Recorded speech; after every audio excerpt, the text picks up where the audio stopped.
저희 신랑은 예를 들면 집안에서는 거의 무건수행적인 스님이거든요. 그런데 어떤 질문을 하면 그 사람의 말에 버튼을 눌려서 수다쟁이가 된다는 걸 전 알잖아요. 사람마다 다 그런 게 있어요. 내가 누르고 싶지 않아서 그렇죠.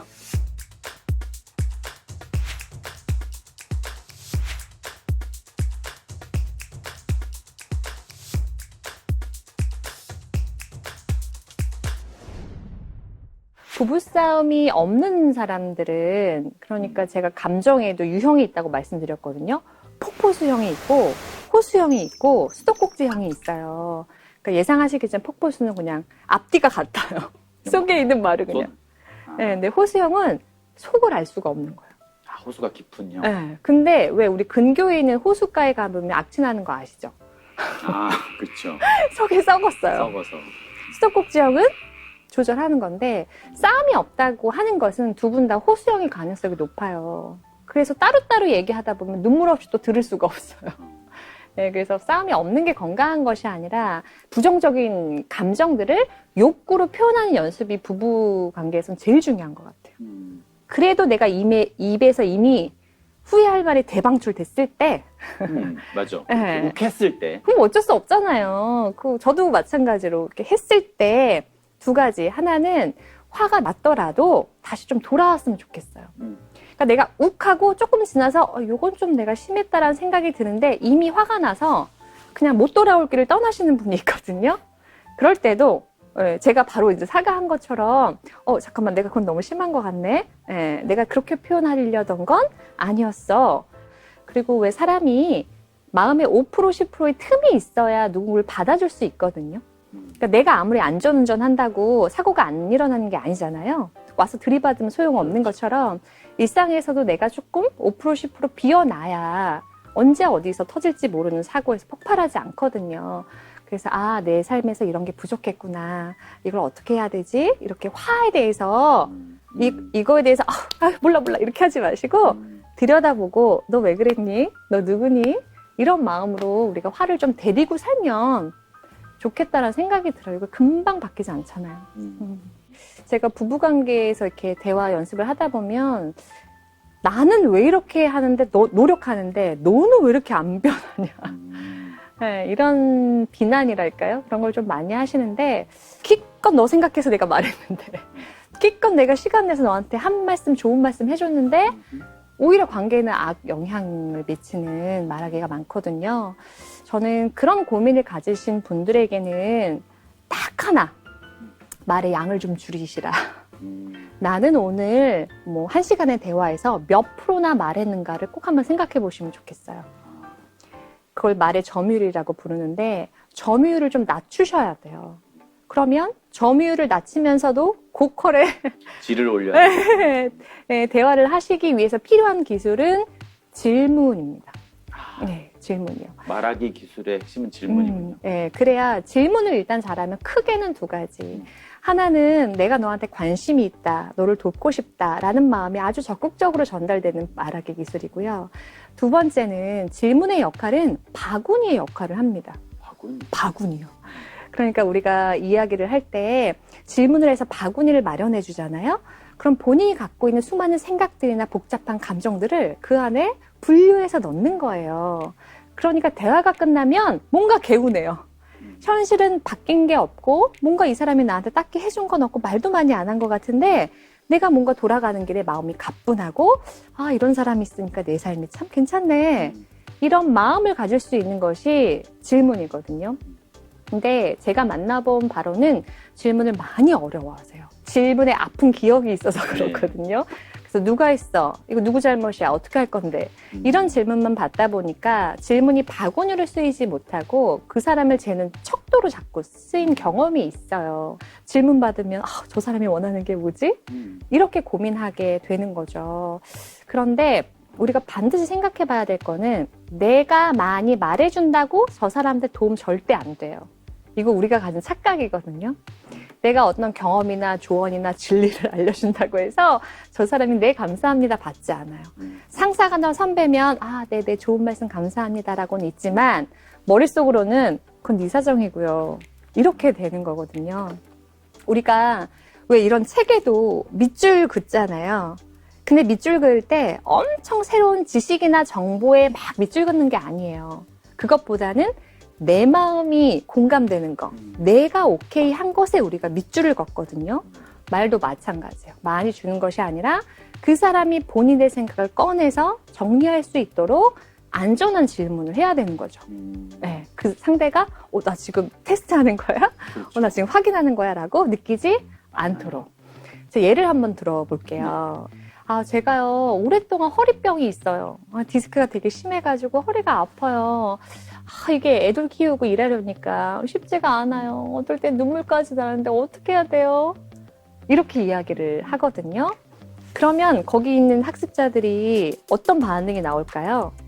막 말해주고 싶어서.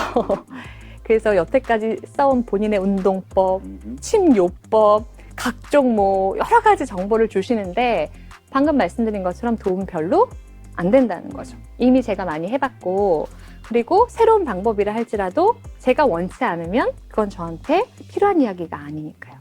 그럼 제가 다시 말씀드려요. 정보를 주지 마시고 저한테 질문을 해주세요. 네, 제가 이 허리병에 좀 도움이 될 수 있도록 제 생각이 정리되도록 바구니를 좀 선물해 주세요. 그럴 때 쓰면 좋은 질문, 이걸 제가 오픈 질문이라고. 오픈. 종종, 자주 하자. 이렇게 해서 네이밍을 붙여본 거예요. 5가지를 좀 소개해 볼게요. 일단 첫 번째는 오픈 질문. 이게 오픈. 네, 오픈이요. 오픈과 오픈. 그렇죠. 네, 그래서 오픈 질문은 열린 질문을 의미해요. 아주 쉽게 얘기하면 상대가 단답형으로 네, 이렇게 끝나는 게 아니라 내가 가진 그 속에 있는 이야기들을 와르르 꺼낼 수 있도록 할 수 있는 질문들이 있거든요. 그 질문을 찾는 게 중요하죠. 예를 들면 제가 아까 허리병 예시 들었잖아요. 예를 들면 그 작가님 도수 치료 받아본 적 있으세요? 이런 질문보다 그런 질문은 아니요로 네. 이렇게 끝나니까. 맞아요. 그럼 어떻게 바꾸면 좋을까요? 여태까지 받아본 치료는 어떤 것들이 있으셨어요? 이렇게 물어보는 게 훨씬 더 제가 그동안의 사연을 꺼내기가 좋겠죠. 네, 그래서 오픈 질문이라는 게 있다는 것도 알아주시면 좋겠고, 두 번째는 우리가 if 질문이라고 해요. if, 가설 질문이라고 우리가 하거든요. 만약에 뭐뭐 한다면. 제가 여태까지 받아본 그 허리병에 관련된 좋은 if 질문은 이거였어요. 어떤 분이 저한테 그러시는 거예요. 만약에 작가님이 3년 후에 허리가 완전히 다 나았다고 생각할 때 꾸준히 그 허리병을 도왔던, 나을 수 있도록 도왔던 비법은 뭘까요? 뭐라고 생각하세요? 이렇게 물어보는데 저는 그 질문이 굉장히 새로웠어요. 그러네요. 네, 그러니까 지금은 허리가 아프지만 3년 후에는 그래? 만약에 그렇게까지 하면 내가 당장 뭘 해야 되지? 이렇게 아이디어가 브레인스토밍 될 수 있는 굉장히 제가 경험했던 좋은 질문이었거든요. 비슷한 예로는 만약에 가까운 후배가 같은 고민이 있다면 뭐라고 조언해 주시겠어요? 이렇게 만약에로 이름 붙일 수 있는 모든 질문들을 우리는 if 질문, 가설 질문이라고 합니다. 그리고 이제 세 번째는 우리가 타겟 오리엔티드라고 해서 목표 지향적. 쉽게 말하면 부정이고 문제인 것만 물어보지 말고 긍정이고 잘 되고 있는 것들도 물어보자라고 하는 거거든요. 왜 우리 회사에서 보고서 쓸 때 문제가 뭐야? 누구 책임인데? 어떻게 할 거야? 예산. 이런 것도 중요한 질문이죠. 하지만 긍정성에 대해서 물어보는 질문도 필요해요. 이를테면 제가 받았던 질문 중에 좋았던 거는 작가님이 그렇게 허리 아파서 고생은 많이 하셨지만 그래서 배운 교훈이 있다면 어떤 건가요? 이런 질문. 네, 그런 걸 하셨을 때 내가 얘가 왼수긴 하지만 이거 아니었으면 아마 내가 일중독에서 빠져나오지 못했을걸? 이렇게 생각하게 된다는 거죠. 너무 좋은 바구니예요. 그리고 이제 네 번째는 이모션 질문이에요. 그러니까 팩트만 물어보지 말고 근데 네 마음은 어떤 거야?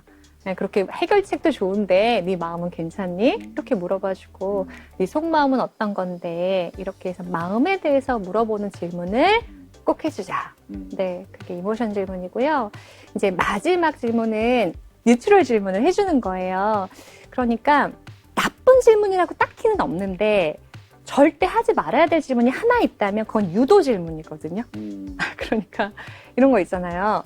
그 회사에서 상사가 나는 이게 좋은 것 같은데 넌 어때? 괜히 질문해서 떠보지 말고. 근데 엄마들이 유도 질문 진짜 많이 하시거든요. 네. 아이들한테. 네. 잘했어, 못했어? 이렇게. 할 거야, 안 할 거야? 남편한테군요. 안 해서는. 익숙하지. 그래서, 네, 그래서 중립 질문이 중요하니까 유도 질문만 좀 주의하자. 그리고 제가 꼭 하나 보태고 싶은 건, 전 지금도 질문에 대해서 공부하거든요. 근데 오늘 당장 쓰실 수 있는 질문 하나만 알려드릴게요. 중요하네요. 오늘 당장 쓸 거, 공부 안 해도 쓸 수 있는 거, 그거는 내가 어떤 질문을 하면 저 사람의 말 버튼을 누를 수 있을까? 그걸 찾으시는 거예요. 그러니까 저희 신랑은 예를 들면 집안에서는 거의 무건수행증인 스님이거든요. 그런데 어떤 질문을 하면 그 사람의 말의 버튼을 눌려서 수다쟁이가 된다는 걸 저는 알잖아요. 사람마다 다 그런 게 있어요. 내가 누르고 싶지 않아서 그렇죠. 그렇군요. 이를테면은 뭐 남자들한테는 군대, 그쵸. 축구. 맞아요. 와, 잘 아시네요. 그렇게 내가 누군가한테 질문하고 싶다면, 근데 너무 어렵다 싶으면 그건 천천히 시간을 가지시고 오늘 당장 해볼 수 있는 건 말 버튼 뭐지? 그러니까 이거 역시 관심의 문제죠. 우리가요. 어떻게 매 순간에서 어떤 관계에서 다 굉장히 성숙하고 어떻게 그런 대화를 할 수 있겠어요. 그렇죠. 네, 그런데 저는 사람과의 관계에는요, 이렇게 이제 대표님하고 저도 하나의 통장이 개설되어 있는 거예요. 관계 계좌라고 부르잖아요. 근데 그 잔고가 적자만 아니면 좋을 것 같아요. 그러니까 때로는 저 사람이 고민 있는 것 같아요. 하지만 모른 척 할 수도 있죠. 나도 피곤하니까. 그런데 또 어떤 날은 내가 힘이 있을 땐 조금 나눠주기도 하고. 결국 말그릇은 우리의 대화가 결국은 목적지에 도착하는 것. 그게 우리의 목표이고, 그게 왜 중요하냐면 우리가 관계에서 말끝을 키우려는 노력을 한다는 것은 우리의 삶을 음미하는 데 저는 도움이 된다고 생각해요. 그러니까 내가 저 사람이 불편하고 저 인간이 싫고 이 관계가 어려워요. 이렇게 관계가 묶여 있으면 우리의 삶을 마음껏 음미하기가 어려운 거예요. 여기를 미워하느라, 여기를 방어하느라, 여기에 대항하느라 어려운데 우리가 말그릇을 키워서 이 관계들을 조금 원만하게 혹은 거리두기를 잘하면 우리의 삶이 그걸 막는 데 에너지를 쓰는 것이 아니라 삶을 더 음미하고 관계에서 오는 기쁨을 누리는데 우리의 힘을 쓸 수 있다. 그게 결국은 말그릇을 키우는 이유다. 이렇게 생각해요.